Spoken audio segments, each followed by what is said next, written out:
की, आचार्य श्री विमल सागर महाराज की, आचार्य श्री तप सम्राट संपति सागर महाराज की, आचार्य गुरुवर सुंदर सागर महाराज की, अहिंसा में ईश्वर धारण की, जिनवाणी माता की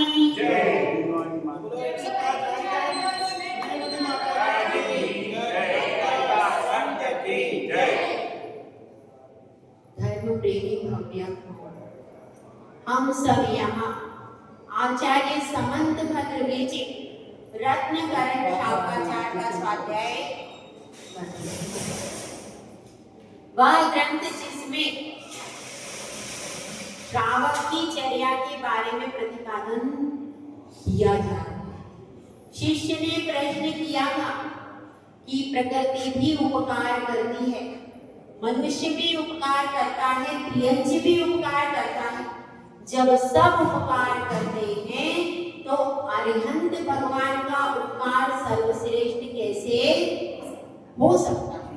आप शाम को नहीं, शाम को इस प्रश्न का उत्तर दिया गया था। तो गुरु ने क्या उत्तर दिया कि ये सब केवल शरीर का उपकार करते हैं, लेकिन एक भव में या कुछ समय के लिए उनके उपकार से हमारी संतुष्टि होती है, लेकिन अरहंत भगवान जो उपकार करते हैं वो केवल एक भव के लिए नहीं होता, कुछ क्षणों के लिए नहीं होता। वह उपकार अनंत भवों के दुखों को खत्म करने वाला होता है। इसीलिए उनका उपकार, उनका ग्रेड सबसे ज्यादा ऊंचा। अब शिष्य पूछ रहा है कि शास्त्र का क्या स्वरूप होता है? आपने क्या कहा?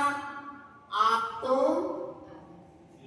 पहला क्या कहा था? आप्तागम तपोव्रता। यहाँ पर अभी तक पिछला ही चल रहा है, इसमें भी पीछे से आप रेफरेंस देकर के ही आगे पढ़ेंगे। अब इसमें पहले क्या बताया था? श्रद्धानाम परमार्थानाम आप्तागम तपोव्रता।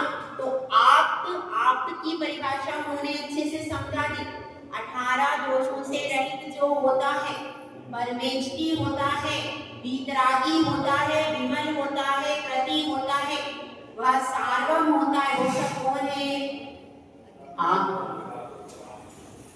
अब दूसरी बात चल रही है, शिष्य ने कहा कि ठीक है, मुझे आपका स्वरूप अच्छे से समझ में आ गया, लेकिन आपने आप्त के बाद एक शब्द और लिखा था।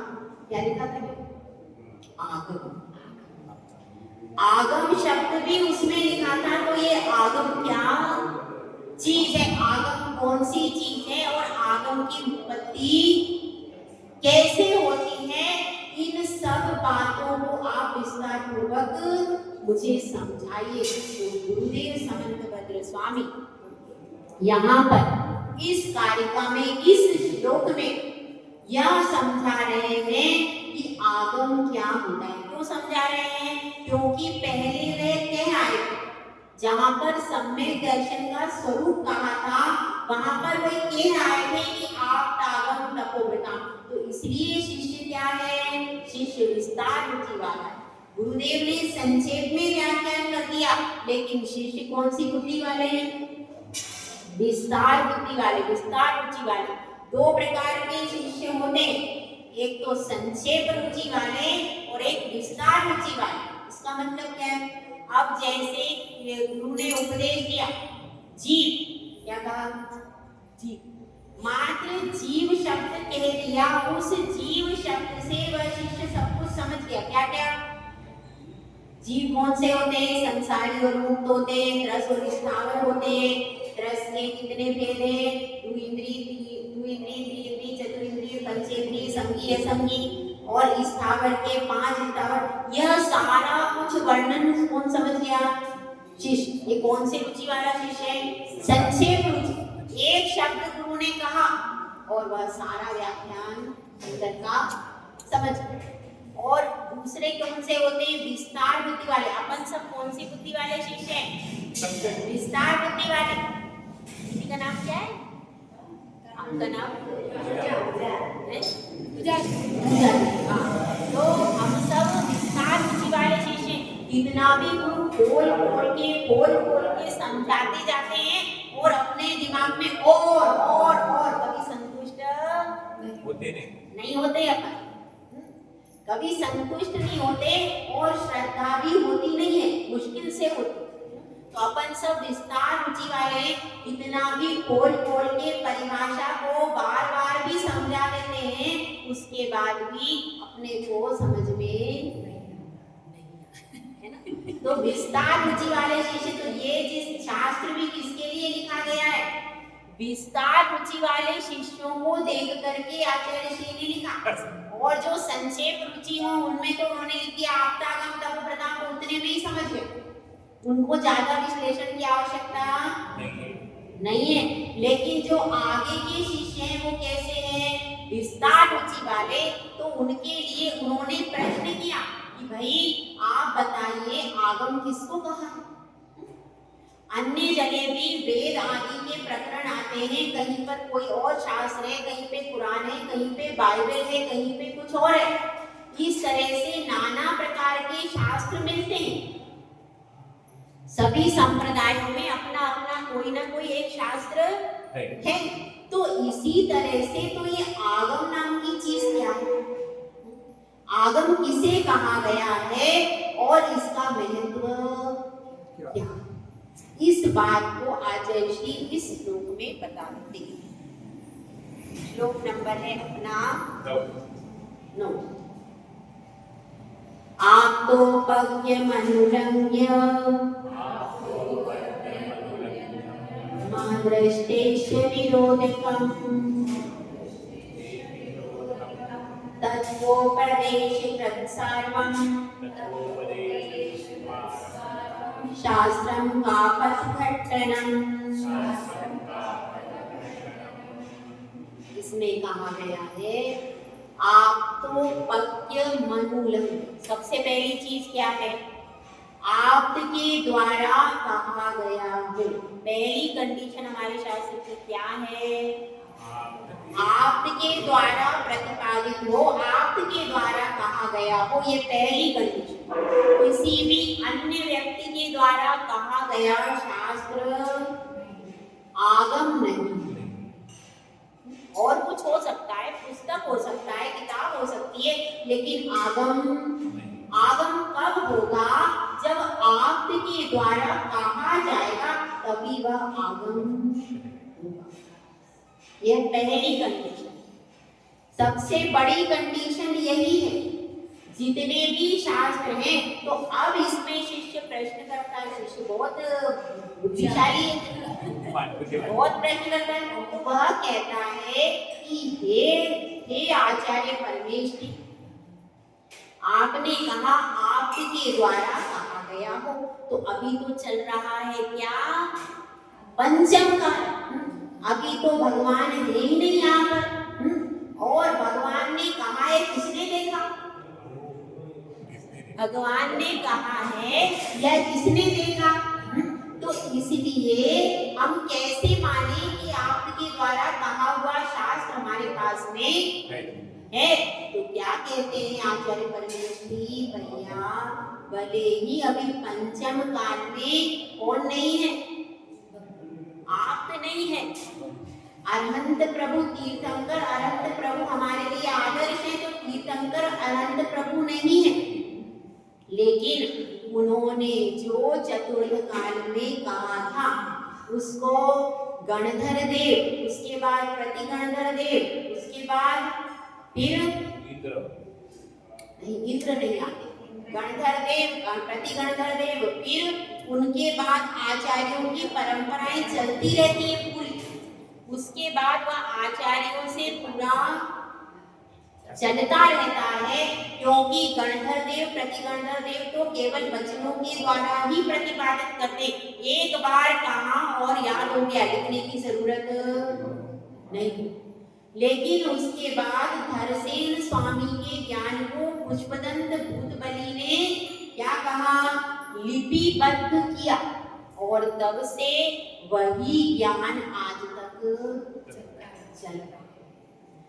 ज्ञान वो ही है, वही ज्ञान है, उस ज्ञान में कोई अंतर नहीं।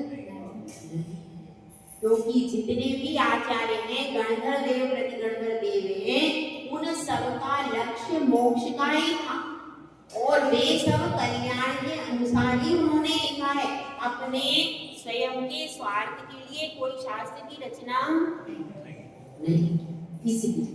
इसलिए यह समझना चाहिए कि गंगा तो वही है, गंगा वही है जो हिमवान पर्वत से निकली है, हिमवान पर्वत से निकलती, तो वह गंगा वही है। अब वह गंगा वहां से अपने को निकलती हुई दिख रही है क्या? निकलती हुई दिख नहीं रही है, परंतु फिर भी गंगा वही है। कैसे पहचानेंगे? ऐसे पहचानेंगे कि यह जो जिनवाणी है, क्योंकि आचार्य भी कैसे होते हैं? आचार्य परमेश की सत्य की समिति होती है उनकी। कौन सी? भाषा समिति। उसमें होता है सत्य महाव्रत। सत्य महाव्रत अलग होता है और भाषा समिति अलग होती है। उसके द्वारा वे सत्य का ही प्रतिपादन करते हैं, उनकी वचन मुक्ति भी होती है। तो इस प्रकार से 3 प्रकार से संयमित होते हैं। कौन? मुनि भी, आर्यका भी और आचार्य भी। 28 मुखड़ों में सत्य महाव्रत आता है और वे कभी भी असत्य का प्रतिपादन नहीं करते। इसलिए जो शास्त्र आगम का आ रहा है, जो परंपरा से चला आ रहा है, उसको ही पुष्पदंत बलि भगवान ने सिद्धांत शास्त्रों में लिपिबद्ध किया और उन सिद्धांत शास्त्रों को और सरल रूप में आचार्य नेमिचंद सिद्धांत चक्रवर्ती ने गोमठ सार, जीवकांड, कर्मकांड आदि में लिखा। तो इस तरह से और भी जितने भी ग्रंथ हैं, वे सब कब से चले आ रहे हैं? महावीर भगवान की जब देशना की तो श्रेणिक राजा ने 60,000 प्रश्न पूछे।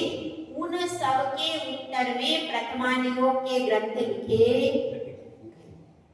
ये प्रथमानियोग के सारे ग्रंथ, कथा कहानी उसमें इस तरीके से आते हैं। तो ये सब परंपरा वही चली आ रही है, इस परंपरा में कोई अंतर नहीं है। इसलिए जैसे कि अब तुम उत्तर, अब गुरु प्रश्न तुमने अपने पिताजी देखे हैं, तुमने दादाजी देखे क्या? देखे। तो परदादा देखे क्या? उनके परदादा देखे क्या? तो तुम्हारे पिताजी कहते हैं कि मेरे पिताजी थे, तुम मानते हो क्या? मानते हो क्या? मानते हो। और उनके द्वारा लिखित कोई किताब मिलती है तो तुम क्या कहते हो? उन्होंने लिखी है।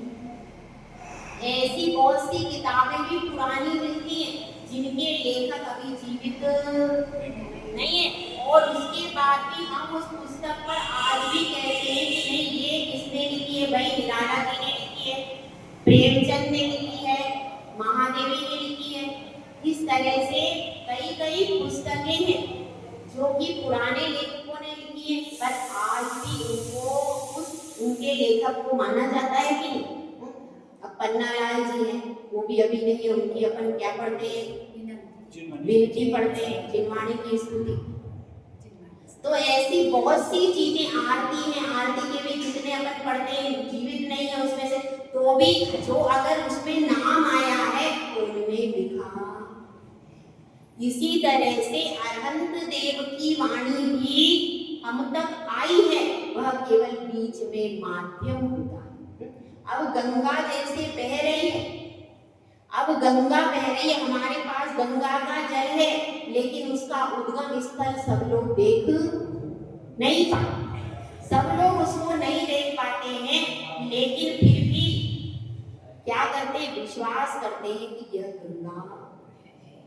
इसी तरह से जो हमारे आचार्यों ने कहा है, वे सत्य महाव्रत के धारी थे और उन्होंने जो कुछ लिखा है वह अपने ज्ञान ध्यान तप को एकदम से क्या किया? ध्यान और तप को रख करके अपनी साधना को क्या करके रोक करके हमारे लिए ताड़ पत्रों पर और ताड़ पत्रों पर कितनी कठिन साधना से घंटों घंटों परिश्रम करके यह जो शास्त्र लिखे हैं, यह क्या उन्होंने अपने कल्याण के लिए लिखे हैं, यह भव्य जीवों के कल्याण के लिए लिखे हैं। तो ये शास्त्र कैसे हैं?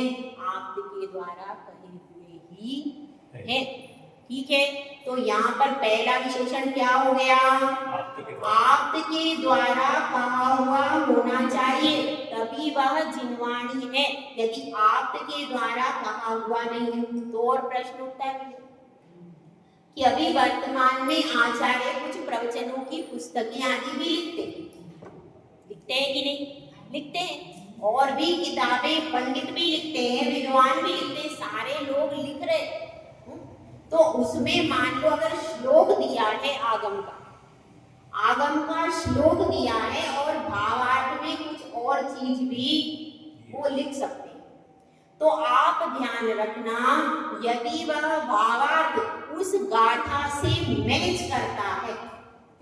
आप क्या करते हो जब साड़ी लेते हो तो मैचिंग का बिंदी मैचिंग की, चप्पल भी मैचिंग की,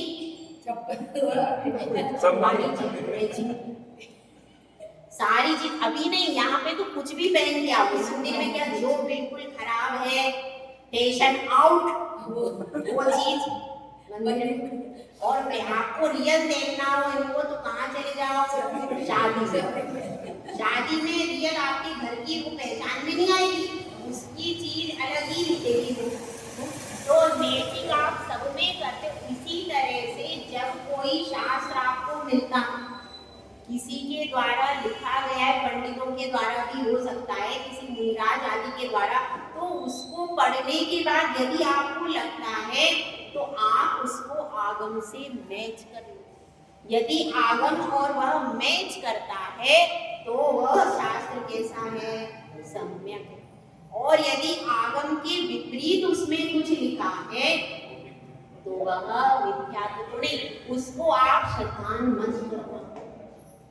कई बार भावार्थ में क्या हो जाता है, पंडित आदि ऐसा कार्य करते कि भावार्थ में अपने मन से कुछ लिख देते। मुनिराजों के तो सब सम्यक ही होते हैं, लेकिन जो पंडित लिखते हैं वो कई बार भावार्थ में अपना कुछ मंतव्य लिख देते हैं जो कि शास्त्र में है ही नहीं, जो कि ना तो श्लोक में है ना टीका में है।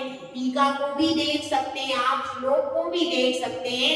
तो पंडित जन ने यदि उसमें कुछ और अपने मन से जोड़ दिया जो कि उस शास्त्र में कहीं भी नहीं, तो उसको श्रद्धान नहीं करना। इसलिए श्रावक को भी ज्ञान होना चाहिए काय का, टीका का और गाथा का, कहाँ पर क्या अर्थ निकालना है। तो इसलिए यह देखना चाहिए उसमें आप साड़ी में मैचिंग थोड़ी कम कर लेना, साड़ी में मैचिंग कम कर लेना। लेकिन अगर आप कोई शास्त्र पढ़ते हो तो उसमें जरूर आपको लग रहा है, जहां पर आपको लग रहा है कि भाई टीकार्थ और गाथार्थ बिल्कुल सेम आ रहा है, तब तक जांच करने की जरूरत नहीं। और जब आपको कहीं लगे, वो समझ में आ जाता है। मिक्स जब होता है मटेरियल, अब आपने भिंडी में नमक की जगह शक्कर डाली तो समझ में तो आ जाएगा।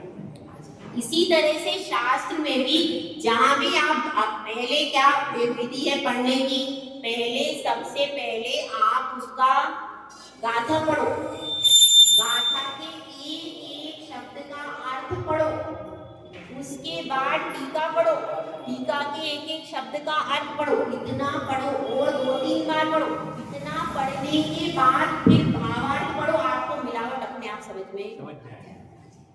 लेकिन कब? जब आपने गाथार्थ और टीकार्थ पढ़ा होगा। अगर आपने डायरेक्ट शुरू किया, भाई हम भावार्थ से पढ़ते रहते, भावार्थ से ही शुरू करते हैं, तो आपको कभी समझ में नहीं आएगा कि मूल में आचार्य ने लिखा क्या। इसलिए शास्त्र को पढ़ने की सही विधि यही है, और इसी विधि से हमारे गुरुवर आचार्य सुंदर सागर जी की विधि बिल्कुल यही है। वो पूरी पहले गाथा पढ़ते हैं, पहले गाथा का 2-3 बार उच्चारण करवाएंगे कि ये वाणी उन्होंने लिखी है, आचार्य परमेष्ठी ने अपनी इतनी मेहनत करके लिखी है, तो इसको अपन क्यों छोड़े। पहले उससे अपना मुख पवित्र होता है, उसके बाद क्या, फिर टीका पढ़ते हैं, क्योंकि टीका भी किसी आचार्य परमेष्ठी ने लिखी है। उन्होंने जो शब्द लिखे वो शब्द पवित्र है, उनको पढ़ने से भी अपना मन पवित्र होता है। और उसके बाद फिर क्या पढ़ो, फिर इसका अर्थ पढ़ो, गाथा का अर्थ, एक एक शब्द का अर्थ समझो। उसके बाद क्या पढ़ो, टीका के शब्दों का पूरा अर्थ समझो। उसके बाद जब यह अच्छी तरह से याद हो जाए पक्का, उसके बाद क्या पढ़ो, उसके बाद पढ़ो भावार्थ। और भावार्थ यदि टीकार्थ और गाथार्थ से मैच करता है, मैचिंग कर मैच करता है तो ठीक है, नहीं करता है तो आप उसको छोड़ दो। अपने को किसी को मिथ्या दृष्टि क्यों, अपन उसको छोड़ दो, अपन फिर गाथार्थ और टीकार्थ के हिसाब से चलते रहो। जहां जहां पर मैचिंग होता रहता है वो अपन देखते रहो। ऐसे अगर अपन शास्त्र पढ़ते हैं तो अपने को लगता है भाई हमने आगम को पढ़ा है। इसलिए शास्त्र को पढ़ने की सही विधि यह। तो अब अपनी बात क्या, पहली विशेषता समझ में आ गई। आप तो पज्ञ, आपके द्वारा कहा गया हो, और अनुलंघ्य, अनुलंघ्य मतलब उल्लंघन करने योग्य नहीं है।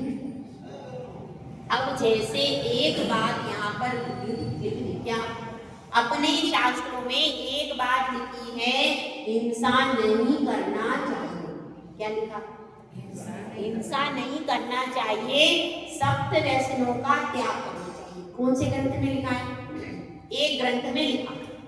तो अब सारे ग्रंथों में कहीं ऐसा आएगा कि आप हिंसा कर सकते हो और सप्त व्यसन को छोड़ना नहीं चाहिए, ऐसा कहीं आता है क्या? इसको कहते हैं अनुलंघनी। यह उल्लंघन करने योग्य नहीं है। कोई भी बात एक जगह लिख दी तो उसको अन्य जगह क्या करेंगे, वही रहता है, कहीं भी ऐसा नहीं होता है। अन्य शास्त्रों में कभी लिख देते हैं कि बलि देना चाहिए, कभी लिख देते हैं बलि नहीं देना चाहिए, कभी लिख देते हैं अहिंसा ही धर्म है, ऐसा भी लिखा है भाई, लिखा है अहिंसा का पालन करना चाहिए, किसी जीव को नहीं, यहाँ पर लिख दिया। फिर बाद में भाई क्या करना चाहिए, कुर्बानी देना चाहिए, बलि देना चाहिए, अपने प्रिय वस्तु को बलिदान करना चाहिए। तो पुत्र का क्या हुआ, पुत्र प्रिय है तो पुत्र का कैसे करें, तो बकरे का दे दिया, ऐसा हुआ है। तो ऐसी घटना घटी, तो अब पुत्र प्रिय था तो पुत्र को ना लेकर के भाई अब क्या करें, बलि दे देना है। तो फिर इससे बलि प्रथा और ये जो प्रथाएं चली, तो पहले मूल में क्या लिखा है, अहिंसा धर्म है। तो लेकिन जो ये जिन शास्त्र है इसकी क्या विशेषता है, अगर एक जगह लिख दिया रात्रि भोजन त्याग करना चाहिए, तो कहीं भी किसी भी शास्त्र में आपको ये नहीं लिखा मिलेगा रात्रि भोजन त्याग नहीं करना मिलेगा। क्या ये विशेषता है ये शास्त्र कि ये कहीं भी उल्लंघन नहीं होता उसका। एक बार लिख दिया नग्नो ही मोक्ष मग्नो शेषा मग्न सब, नग्नता ही मोक्ष मार्ग है, दिगंबरत्व ही मोक्ष मार्ग है। जो कोई मोक्ष जाएगा तो दिगंबर होकर के निवृत्त मुद्रा धारण करके ही जाएगा। स्त्री को मुक्ति स्त्री पर्याय से नहीं, स्त्री को मुक्ति होगी स्त्री पर्याय से नहीं, स्त्री पर्याय से मुक्ति नहीं होगी, उसको पर्याय चेंज करने के बाद होगी, जब वह निवृत्त बन जाएगा और तब होगी। तो इस तरह से एक बात अगर कहीं कही है तो पूरे सारे शास्त्र ऐसे मिलेंगे जिनमें उस बात का कहीं पे खंडन। ये विशेषता किसकी है, ये जिन शास्त्रों की जिनवाणी की बहुत बड़ी विशेषता है। अन्य सभी जगह पर, अन्य सभी ग्रंथों में क्या मिलता है, पूर्वापर विरोध मिलता है।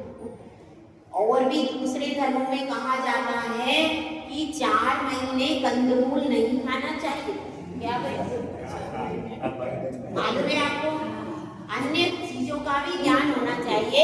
तो जो अन्य संप्रदाय में कहा जाता है 4 महीने कंदमूल का त्याग करना चाहिए, इसका मतलब क्या? 8 महीने खाना चाहिए।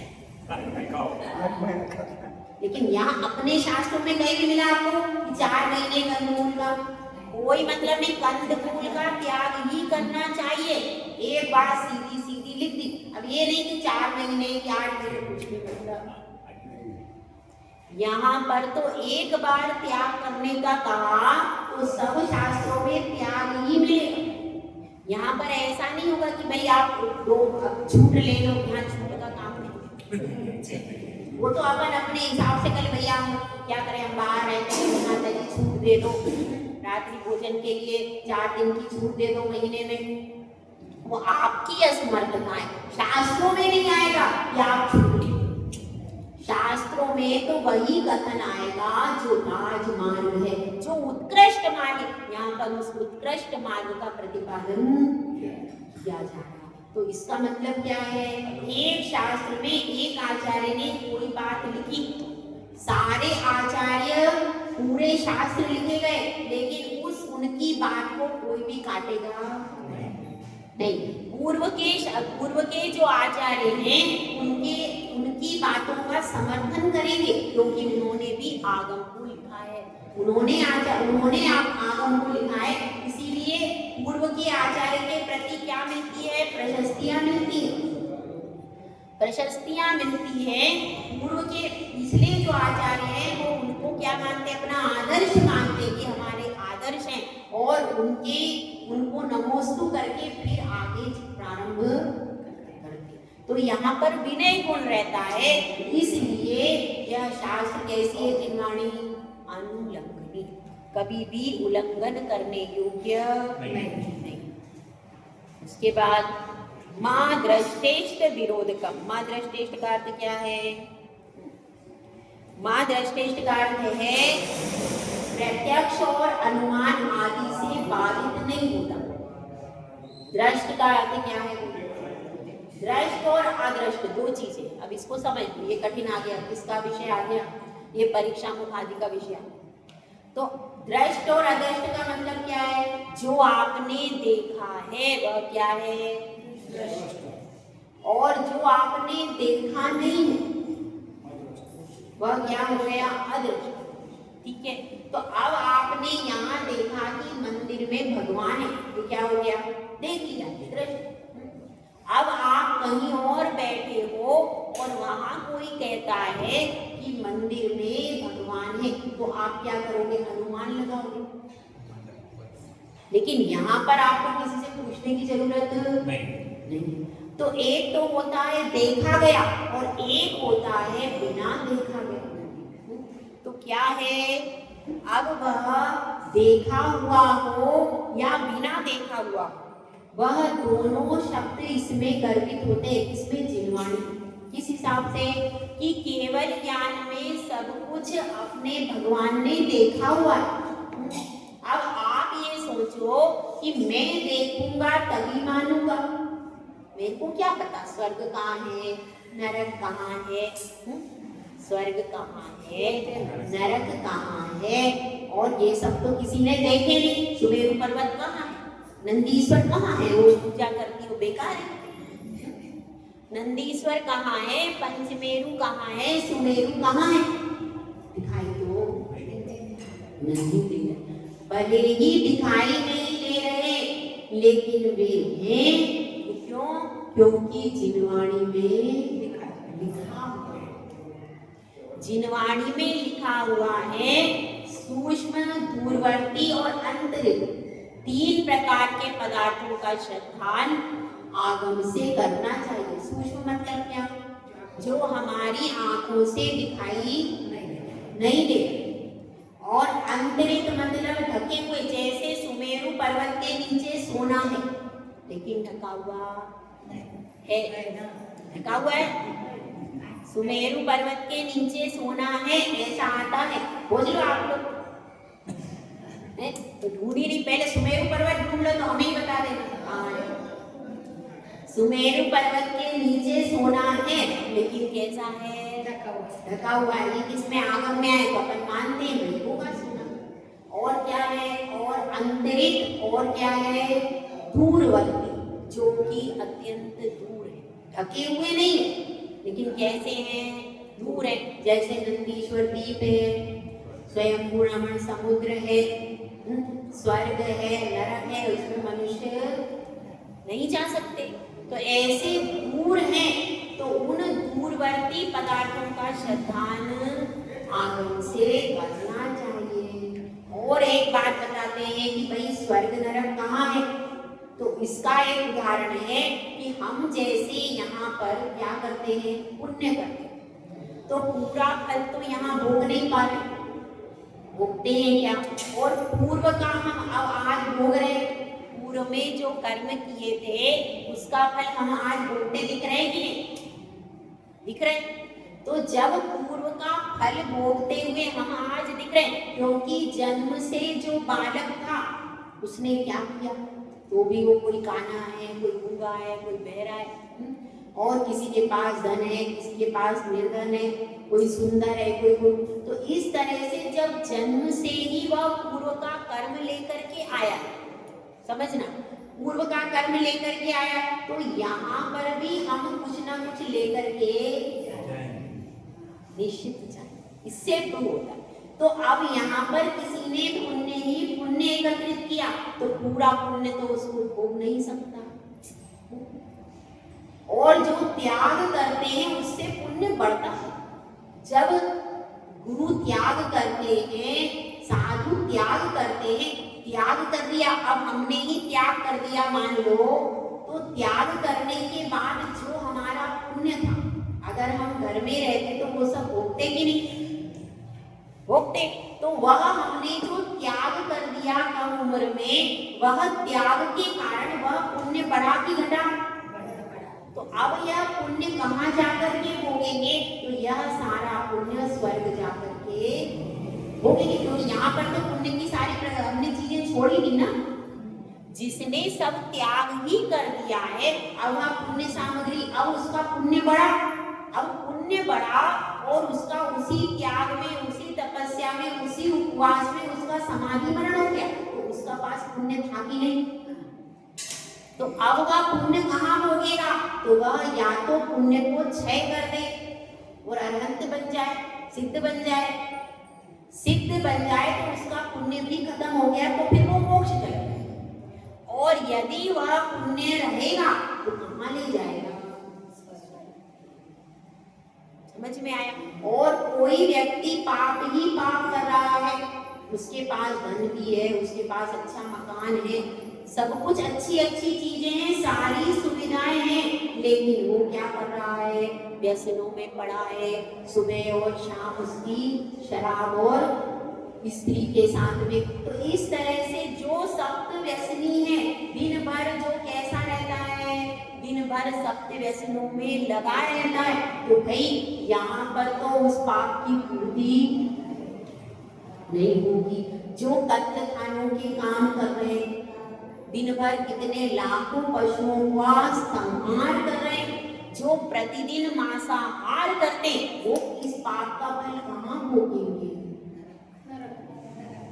नरक में।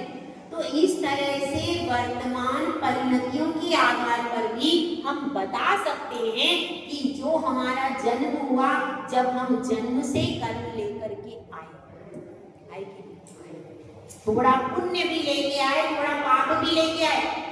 पाप कर्म के उद्देश्य से अपने घर में कोई प्रॉब्लम हो गई या शरीर में कोई प्रॉब्लम हो गई, यह सब क्या है? पाप कर्म। तो पुण्य कर्म क्या है? कि हमने जिनकुल पाया, उच्चकुल पाया, जिनकुल पाया, भगवान की शरण मिली, यह सब प्रबल प्रबल पुण्य कर्म का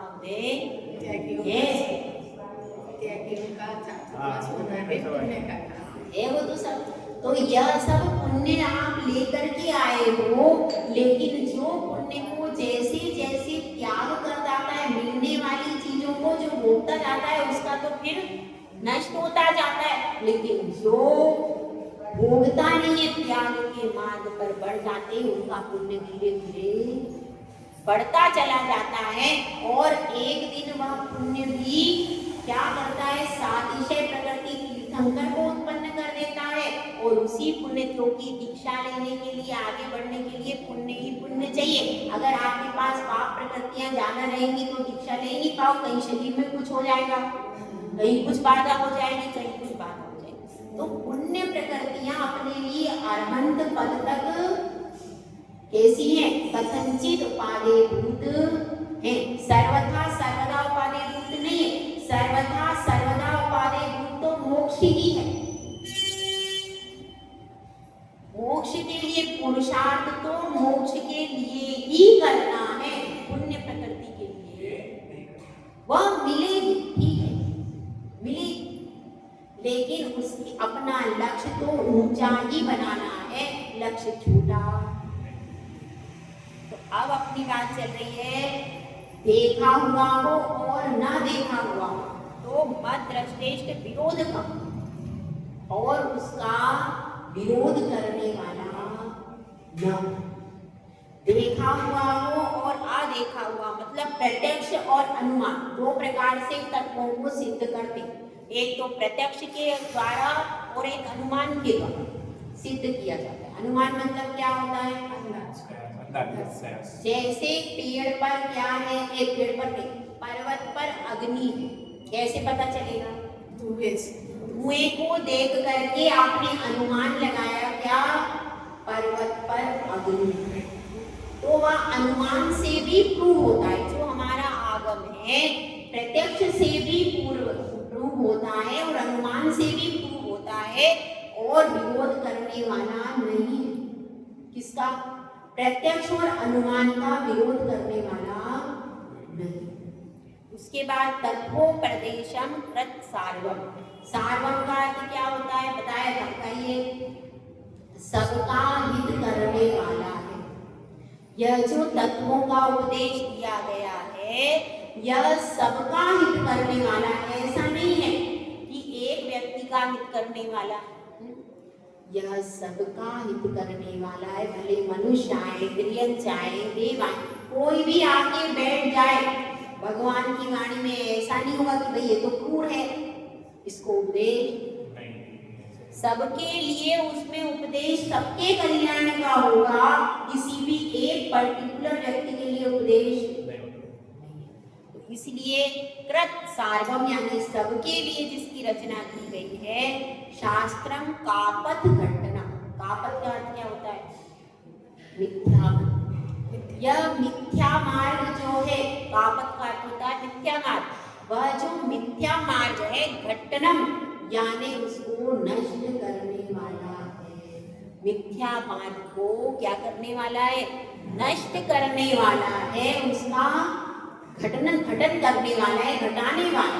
क्या, यह जो जिनवाणी है, जिनवाणी पढ़ करके भी यदि आप मिथ्यात्व में रहोगे तो जिनवाणी पढ़ने का कोई अर्थ नहीं। मिथ्या मार्ग को नष्ट करने के लिए ही अपन इसमें आते मोक्ष मार्ग पर लगते, और मिथ्या मार्ग यह नष्ट करता है। कौन, जिनवाणी। जिनवाणी मिथ्या मार्ग को नष्ट करती है। तो इसमें जिनवाणी की विशेषताएं बतलाई हैं। सबसे पहली विशेषता क्या बतलाई है, आप्त के द्वारा यानी वीतरागी, सर्वज्ञ और हितोपदेशी के द्वारा कहा गया। दूसरा कैसा है, अनुलंघनीय, एक बार जो बात कह दी सारे शास्त्रों में उसी बात का समर्थन मिले। फिर प्रत्यक्ष और अनुमान से कैसा है, प्रत्यक्ष और अनुमान का विरोध नहीं करता, प्रत्यक्ष और अनुमान से बाधित होने वाला नहीं है। ऐसा नहीं होगा कि कोई अन्य मत का आकर के इसमें बाधा उत्पन्न करे।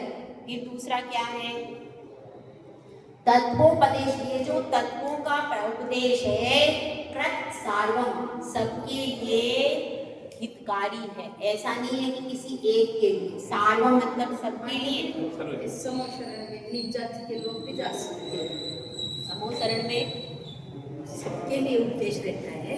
तो नीच जाति के लोग भी जाते स्त्रियंच तो जाते ही हैं। तिरेंच तो जाते। ठीक है, तो अब समोसरण की बात दोपहर में आपको विशेष बता हाँ, दूं। ठीक है। ठीक है, तो अब यहाँ पर बात चल रही है कापत घट्टनम का अर्थ क्या है? मिथ्या मार्ग को नष्ट करने वाला है। तो इस तरह से यहाँ पर क्या समझा आपने? एक आगम का पूरा आगम किसे कहते हैं? आगम का पूरा उल्लेख इसमें कहा है, और आप जो शास्त्र पढ़ रहे हो उसको आगम से मैच, तब आपको लगेगा कि आप जिनवाणी पढ़ रहे। यदि वह आगम से मैच नहीं करता है तो अभी आप जिनवाणी नहीं। यह बात इसमें बताई है। तो इस प्रकार से हमको अपने अपने मतानुसार शास्त्र को नहीं रखना, जिनेंद्र भगवान के द्वारा कहे गए शास्त्र का ही श्रद्धान करना है। जय गुरुआचार्य सिद्धर सागर महाराज।